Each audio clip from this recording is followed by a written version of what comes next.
अच्छा भाई, इस वीडियो में हम ये बात करेंगे कि अगर हमारे पास कर्व्ड सरफेस हो, यानी ये सरफेस अगर खमीदा हो और इस सरफेस में से रोशनी की शुआएं गुजर रही हों तो क्या होगा। ये सारी बातें हमारे काम आती हैं जब हम लेंसेज वगैरह की बात कर रहे होते हैं। तो पहले जरा ये देख लेते हैं कि अगर हमारे पास एक ऑब्जेक्ट है, कोई शय है, और ये ऑब्जेक्ट कोई इमेज यहाँ बना रहा है, यानी कोई अक्स है इसका।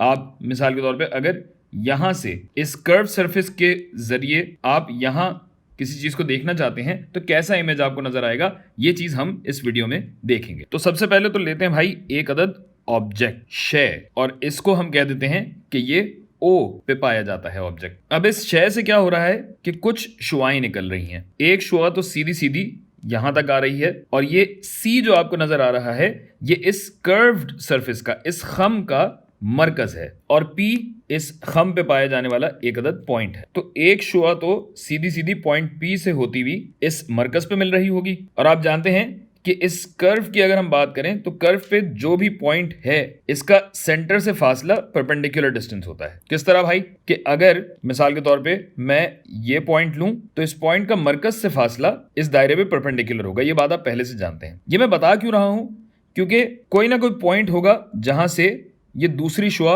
गुजर रही होगी, और अगर यहां पे ये सरफेस नहीं होता तब तो ये शुआ सीधी सीधी चली जाती। मगर यहां पे चूंकि ये सरफेस मौजूद है तो दायरे के मरकज से इस पॉइंट से गुजरने वाली लाइन क्या होगी, परपेंडिकुलर होगी, जो कि कहलाती है नॉर्मल। ये बात भी आप जानते हैं। तो अब इस नॉर्मल से गुजरने के बाद अगर हमारे पास दो अलग अलग रिफ्रैक्टिव इंडिसेस हैं, इंडेक्स की जमा इंडिसीज होता है, ये बात भी आप जानते हैं। तो फर्ज कीजिए कि यहां पे रिफ्रैक्टिव इंडेक्स n1 है और यहां पे रिफ्रैक्टिव इंडेक्स है n2, और अगर ये n2 n1 से ज्यादा है तो ये शुआ इस नॉर्मल की जानिब घूमेगी, और जब ये घूमेगी तो यकीनन किसी ना किसी पॉइंट पे तो जाके टकराएगी ना। तो अगर इस लाइन पे हम देखते हैं, यानी इस ऑब्जेक्ट की ही समत में अगर हम देखें तो यहां हमें एक इमेज या अक्स मिल रहा होगा। तो भाई अब हमें लगाना होगा स्नेल्स लॉ, और यकीनन ट्रिग्नोमेट्री और जियोमेट्री की कुछ ना कुछ चीजें हमें इस्तेमाल करनी होंगी। तो यहां पे जरा कुछ चीजों को नाम दे देते हैं। पहली बात तो ये कि भाई ये एंगल जो बन रहा है ये कहलाता है जाविया वकू या एंगल ऑफ इंसिडेंस। इंसिडेंट या वाकया यहां हो रहा है। क्या वाकया हो रहा है भाई, कि यहां पे रिफ्रैक्टिव इंडेक्स बदलने की वजह से ये समत बदल रही है, एंगल बदल रहा है, या इसको कह लें कि शुआ के दुखूल का एंगल है ये। और इसी तरह खुरूज का भी एक एंगल होगा। खुरूज के एंगल की निशानदेही हम कर देते हैं आर से। ये चूंकि रिफ्रैक्शन हो रही है तो ये रिफ्रैक्शन का एंगल है। ठीक है भाई। और अब हम देख सकते हैं कि हमारे पास कुछ मुसल्लस बन रहे हैं, तो इन मुसल्लसों में भी जरा कुछ एंगल बयान कर देते हैं हम। अगर इसको हम ए कहते हैं, इसको हम कहें बी, और इसको हम कहें सी। आप चाहें तो बाकी एंगलों को भी नाम दे सकते हैं, लेकिन ये एंगल इस्तेमाल हो रहे होंगे। यानी जो ये बुनियाद है, बुनियाद से क्या क्या एंगल बन रहे हैं, इनको हमने नाम दे दिया। अच्छा, अब अगर स्नेल्स लॉ हम लगाएं तो स्नेल्स लॉ कहता है कि भाई n1 साइन i बराबर होगा n2 साइन r के।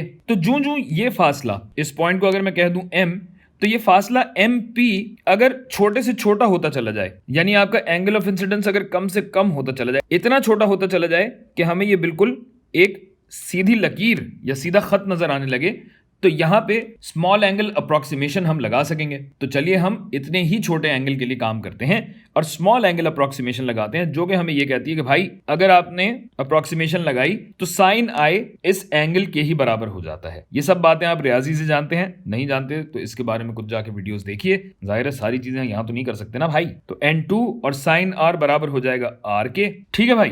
तो अब इन एंगल्स पे जरा नजर दौड़ाइए। चूंकि ये मुसल्लस है तो मुसल्लसों की प्रॉपर्टी से हम जानते हैं कि बैरूनी एंगल, बैरूनी जाविया बराबर होता है अंदरूनी मुकाबिल जावियों के सम के, हासिल जमा के। यानी I बराबर हो जाएगा A जमा B के। तो ये हो गया n1 A जमा B, जो कि बराबर होगा n2 जरब। अब R की अगर हम बात करें तो भाई अब देखिए कि ये अगर मुसल्लस हो तो इस मुसल्लस में B बैरूनी एंगल है और R और C अंदरूनी एंगल्स हैं। गोया R जमा C बराबर होगा B के, और R बराबर हो जाएगा B माइनस C के। तो ये b माइनस सी हो गया। अच्छा, अब ये तो एंगल्स की बात हो गई, लेकिन एंगल से हम ज्यादा खेल थोड़ी सकते हैं भाई। हमने तो कुछ फासलों पे चीजें रखी हुई है ना, तो इन फासलों को अगर हम इस्तेमाल करें तो क्या होगा, ये पूरी चीज बन जाएगी n1 जरब। अच्छा, अब इशू ये है कि यहां पे अगर हमारे पास कर्व है तब तो हम कुछ नहीं कर सकते, लेकिन अगर यहां पे सीधा खत होता तो वही बात है कि हम चूंकि स्मॉल एंगल अप्रोक्सीमेशन कर रहे हैं तो हम इतना छोटा जाविया या इतना छोटा मुसल्लस बना रहे हैं कि यहाँ पे अगर हमें सीधी लकीर मिल रही हो, यानी ये जो एम पी है ये एम पी छोटा होके इतना छोटा हो जाए कि एम पी हमें अगर सीधा खत लग रहा हो। तो इस हिसाब से एंगल ए क्या हो जाएगा, एंगल ए बनेगा M P over O P.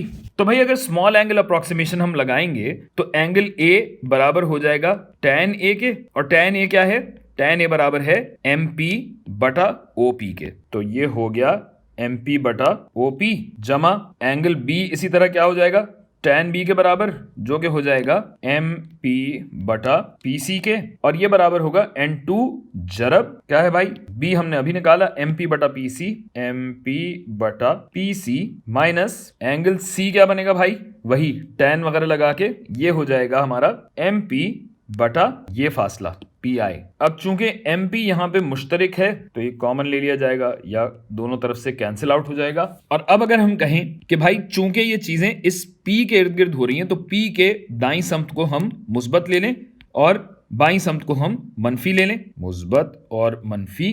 तो ये कहानी हो जाएगी n1 जरब 1 बटा ओ पी, चूंकि मनफी साइड पे है तो ये हो जाएगा माइनस, और इसको मैं नाम दे देता हूं u। u मतलब हमारा जो ऑब्जेक्ट है, जो हमारी शय है, उसका सेंटर से क्या फासला है, जमा 1 बटा pc क्या है, pc को अगर मैं नाम दे दूं r, यानी इस खम का रेडियस निस्फ कतर, ये बराबर हो जाएगा n2 जरब 1 बटा pc, जाहिर है r के बराबर है जो अभी हमने निकाला, माइनस 1 बटा pi, और pi को मैं कहता हूं कि ये इस अक्स का फासला है सेंटर से, तो इसको मैं नाम दे देता हूं v। तो इसकी तस्हील करने पर मेरे पास फॉर्मूला बनता है n2 बटा v माइनस n1 बटा u बराबर है n2 माइनस n1 बटा r के। बहुत ज़रूरी फॉर्मूला है ये, जो लेंसेज वगैरह की जब हम कैलकुलेशंस करेंगे तो हमारे काम आएगा। तो अब हम मिलेंगे किसी अगली वीडियो में।